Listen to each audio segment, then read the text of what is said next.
All right, so I think it's recording. Hi, Mr. Adversario. This is your first video, your first lesson from me, and we're gonna cover the basics of Buddhism. So I'm Kevin. You already know me, but just to introduce myself, I'm Kevin. I am teaching Buddhism. So what we're gonna do is you're gonna have access to regular videos from me, and once you watch them, feel free to send me questions and I can then give answers through chat or through another YouTube video. So we're gonna start. I'm gonna share my screen and we're gonna talk about the basics of Buddhism. So, basics of Buddhism. What is Buddhism? So today we're gonna talk about Buddhism. Buddhism is the teachings of Buddha. And so we need to know what the word Buddha means, right? In Buddhism, generally, the term Buddha has two meanings. The first one is it's a title for enlightenment. Think about attorney or doctor, right? It's a title. And in Buddhism, it is taught that there are 52 levels of enlightenment, known literally as the 52 stages of enlightenment. Okay, let me make this bigger. Mm, Right, and each of these stages has a specific name of its own. The highest stage of all is called Buddha's enlightenment. Okay, so then what is enlightenment? What does that mean, right? It's enlightenment is a very popular term in Buddhism. So enlightenment is the awareness of the truth of the universe. So here, the term truth does not refer to mathematical truth or scientific truth. So even if we study mathematics or science, we can't attain any enlightenment, right? So if somebody asks me how many stages did Einstein and Newton attain, then I will say no, they didn't attain any stages of enlightenment. Rather, it refers to the truth that enables all people to attain true happiness, right? So, of course, we feel convenience when utilizing the development of science and technology. We can speak naturally with one another using the internet, right? Like tools like Zoom, the one we're using mostly. We have YouTube and so on and so forth. And we should be grateful for the development of science and technology. But have we got true happiness? This is a question, right? Have we got true happiness? And so I guess many people cannot answer a straight yes to this question, right? For example, war has become more devastating in recent times, like the machine gun, toxic gas, or atomic bomb, or tragic airplane crashes, which didn't occur in the past, right? And we can say that they occurred because of the development of science and technology. So when talking about truth in Buddhism, it's different from those meanings. Here, the truth refers to the truth that enables all people to attain true happiness. So why do you live? Why do we live? When asked this question, people, consciously or not, reveal their innermost desire to be happy. Right? For instance, some people claim that they live for their family or their jobs. So there's this common question that they ask, para kanino ka bumabangon, right? So that's this same question for why do you live? For who do you live? Why do we live, right? So, and some people say that to travel and enjoy their hobbies, to bring peace to the world, and so on. And while these answers seem different on the surface, the underlying aspiration that ties all these activities is the same: to live a fulfilling life. Put more directly, we live in order to find happiness. So therefore, is it not reasonable to say that the purpose of life is to attain happiness? So the next question becomes, how can we become truly happy? Or what is the path to finding true happiness? In Buddhism, one who knows the truth that enables all people. So this is important. One who knows the truth that enables all people to attain lasting happiness is said to have attained enlightenment. Okay, we're gonna go back to this on our next lessons. So this is very important, no? One who knows the truth that enables all people to attain lasting happiness. So attaining enlightenment is akin, or it's like climbing a mountain, right? The higher one climbs, the better the view. And once one finally makes it to the summit, one can enjoy a panoramic view, right? You'll see everything. And so in the same way, once one attains the highest or the 52nd stage of enlightenment, one will become aware of the whole truth of the universe. So imagine climbing a mountain. Maybe you already did climb a mountain before, but when climbing a mountain, you start at the base, right? And the view there maybe is maybe good, but it's not that good once you're at the top.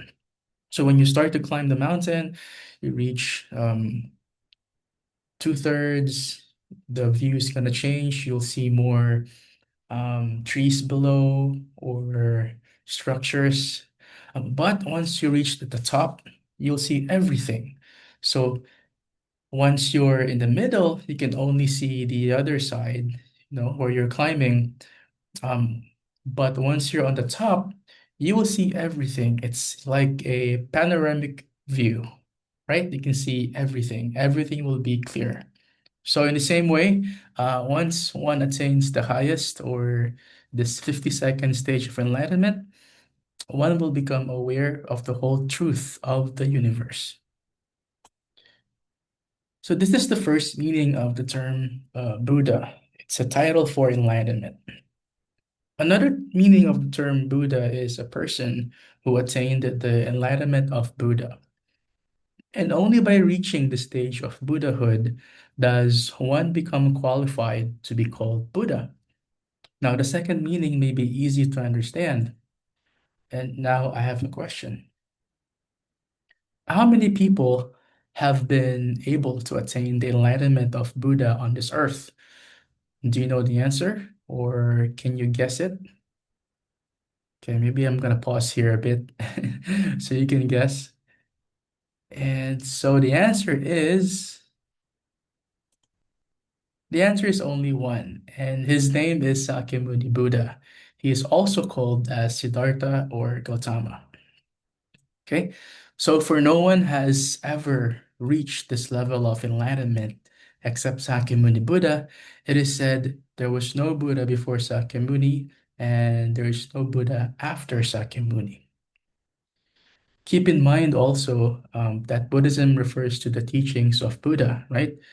And since there has been no Buddha on earth besides Sakyamuni Buddha, Buddhism is the teachings of Sakyamuni Buddha. Teachings of others are not Buddhism. Okay, this is very important. The teachings of others are not Buddhism. And this may sound obvious to you now, but it is indeed easily misunderstood. Please note carefully that only the teachings of Sakyamuni Buddha are considered Buddhism. So Sakyamuni Buddha attained the Buddha's enlightenment at the age of 35. So what was his life like before he attained enlightenment? To know this is to know the teachings of Buddha. Okay? Right. So about 2600 years ago in what is known as Nepal, King Suddhodana and Queen Mahamaya resided in the castle of Kapilvastu. At around the age of 40, Queen Mahamaya gave birth to her son named Siddhartha Gautama. He was born the into the Sakya clan in a beautiful village of Lumbini. Okay, so there's a famous story recounting Sakyamuni Buddha's birth. When he was born, he took 7 steps in each of the 4 directions. north, south, east, and west, and pointed one hand to the heavens above and the other hand to the earth below. Okay. Then he said as follows, in the sky above and in this. Okay, this is, let me get back to you on this. I'm sure this is in the earth below. So in the sky above and in the earth below, we alone are precious. Okay. So perhaps you're wondering how a newborn baby could possibly walk or talk, right? And you may also be questioning whether the story is true or not, but it conveys an important message. Okay. It means that there is a very special goal or purpose that only humans can accomplish, and that every single one of us born into this world has one and only sacred mission to achieve. And this mission is the purpose of life. Okay? Then what is the purpose of life told in Buddhism? In fact, a former number seven expresses it, but I will explain it somewhere else in detail. So, King Suddhodana was determined to raise the prince as a great king and heir to the throne. He called upon two of the kingdom's most renowned scholars to instruct his son. So we have Badarani in the literary arts and Sendai Daiba in the military arts. So the prince excelled in both of these arts and he was second to none. One day, Badarani came to see the king. The king suspected that the prince was not doing well in his studies, but discovered it was just the opposite. The scholar uttered, Your Majesty, the young prince is so smart that he can grasp 100 different ideas if he just hears one of them once. I have nothing more to teach and can no longer be of your service to your son. May I please be excused from my service? The king could not say or do anything but to accept his request. Right? So imagine the teacher himself said this. He said that the prince is so smart and he could grasp 100 ideas if he just hears one of them once. So I don't know about you, but in my case and some other students, I guess, we need to listen to a topic mm, a few times before we understand it. But the prince, Siddhartha, even if he only hears it once, he would grasp the idea, right? So that's pretty amazing, right? Okay. So, subsequently, the king had another visit, this time from Sendai Daiba, his son's master in the military arts.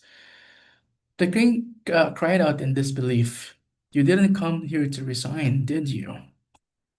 And Sendai Daiba replied, Your Majesty, the prince excels in everything, and there's nothing more for me to teach.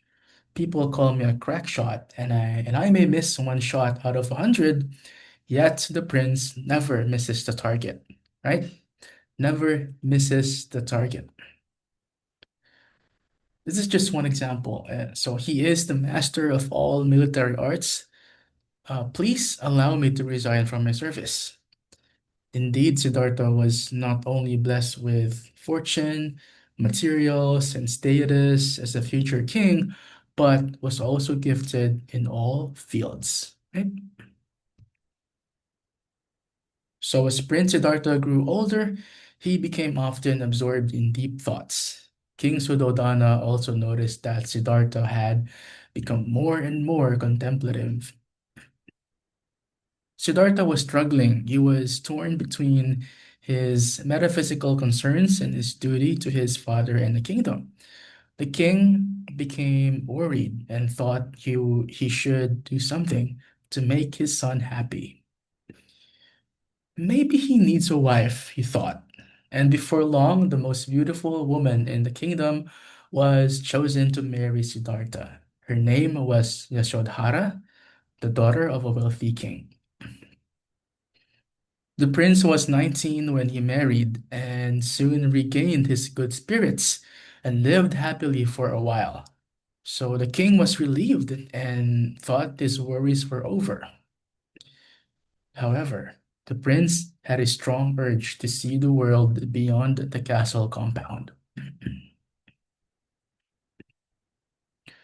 Okay, at this point, it's better if you take a break so you could maybe pause the video from your end and go back here after 5 minutes. Okay?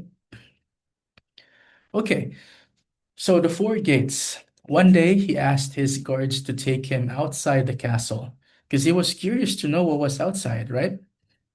And we begin in the east gate. So one day he asked his guards to take him outside the castle.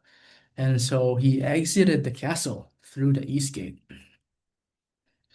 Everything was new to him, and the prince was very excited. And as he walked outside the castle, he encountered an old, ailing man with a wrinkled face and a cane. So you can imagine this, right? Picture this. There's a man, an ailing man with a wrinkled face and a cane. The prince became fearful at the sight of the old man, for he had never seen such a person.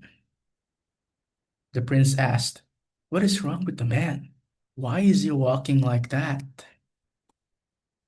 The guards answered, "He is an old man. He was once young, but now he is old and can walk only with a cane."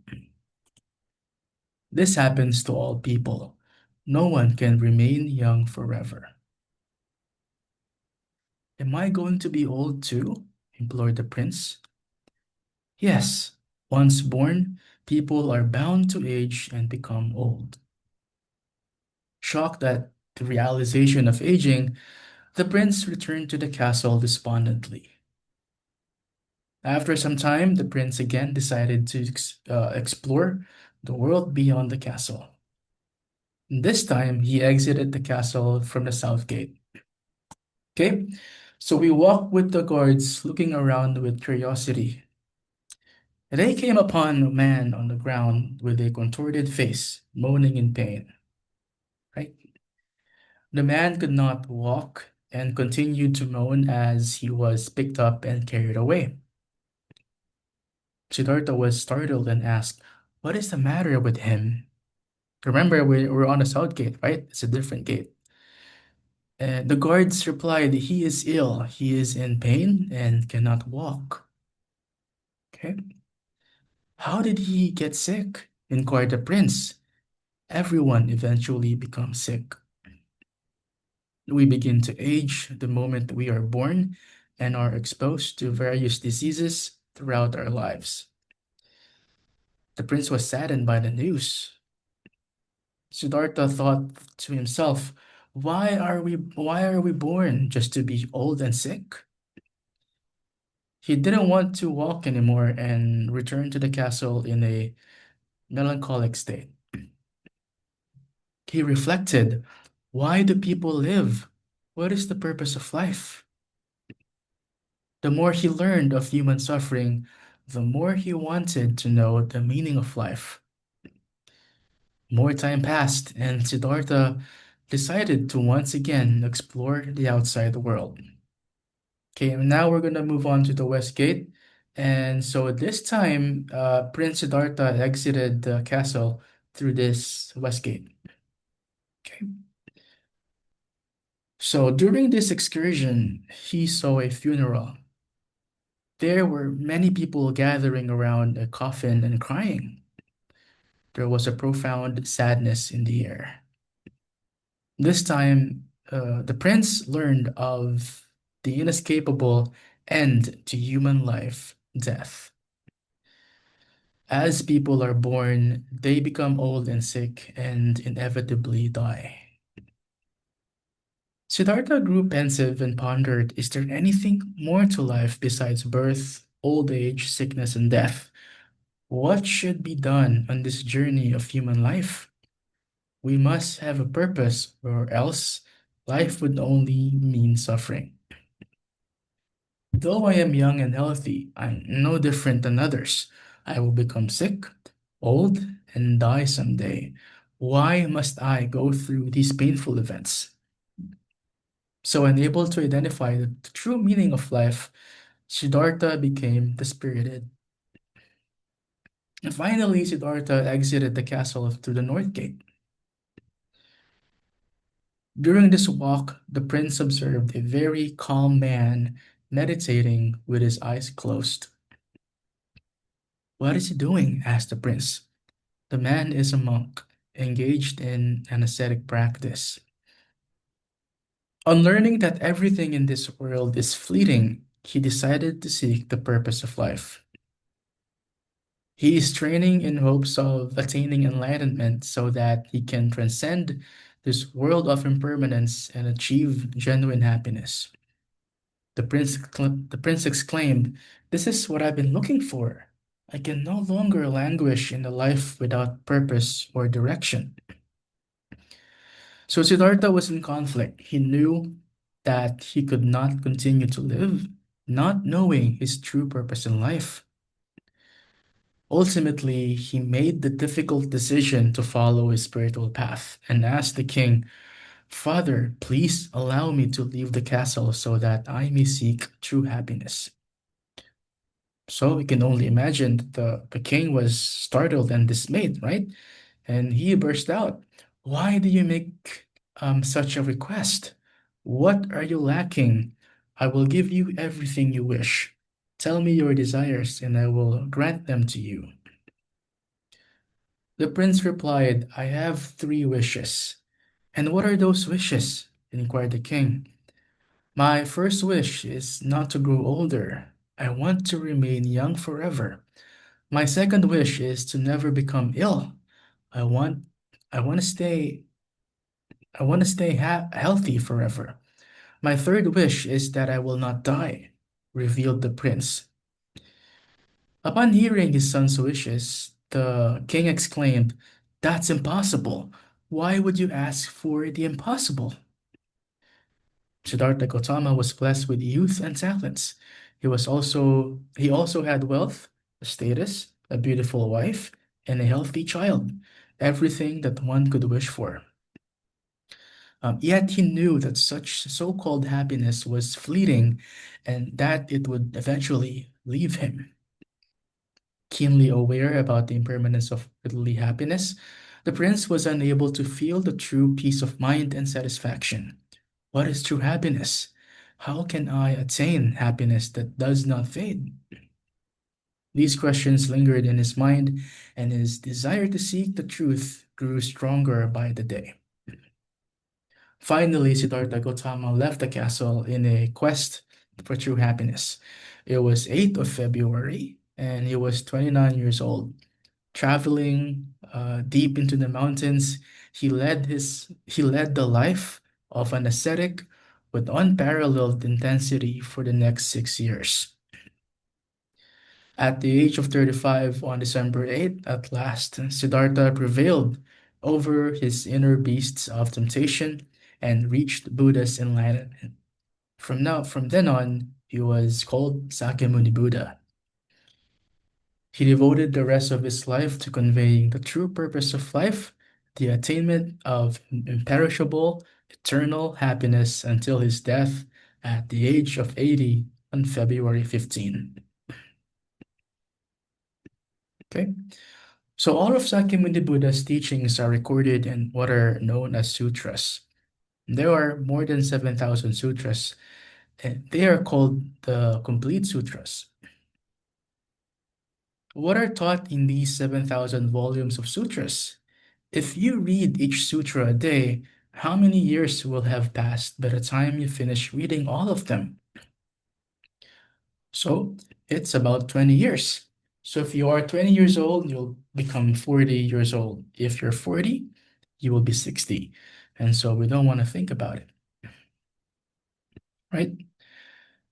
And of course, each sutra has really deep meanings, and that's why it's very difficult to understand their true meanings. Add to that, unfortunately, there's no existence of the complete sutras translated into English. The complete sutras only exist in ancient Indian language called Sanskrit, which is also translated into Chinese. But in Buddhist history, over 2,500 years, there are some people who read the complete sutras perfectly. And one of the most famous masters who did that is Master Shinran. Master Shinran was born in Japan about 800 years ago. He is one of the most famous figures in Japanese history. And so Master Shinran read the complete sutras many times and taught the teachings of Buddha correctly. So earlier we learned that enlightenment is awareness of the truth of the universe that leads all people to true happiness. So Master Shinran also taught it, right?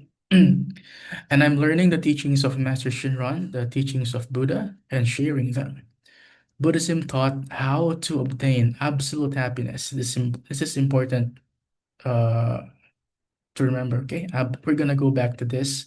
We're gonna discuss this in the future in more detail. So Buddhism taught how to obtain absolute happiness, which is true peace of mind and full satisfaction that does not fade, even in the face of old age, illness, and death. Within the 7,000 sutras, there are just two things that need to be explained. The first one is, what kind of mind is the unchangeable happiness like? And the other is, then how can we attain that true happiness? If you listen to these teachings, you will be able to know what true happiness is and how to attain that happiness. So if you'd like to continue listening to Buddhism from the Buddhist teacher, I'd like you to keep on listening. And actually, you're listening now, even if you're just watching this YouTube video. Good job, because you have listened to Buddhism. So let's keep on continuing to listen to Buddhism. Okay? So then you can learn these concepts in detail. So why don't you join us to listen to Buddhism? And so it was great talking with you today, and I look forward to seeing you again. So that's it for this first lesson. If you have any questions, I'm gonna upload this on YouTube tonight, and I'm gonna send you the link. If you have any questions on this lecture, feel free to comment on the YouTube video. No, there's a comment section in there, or you can always message me on Messenger. So that's it, and till next time, bye.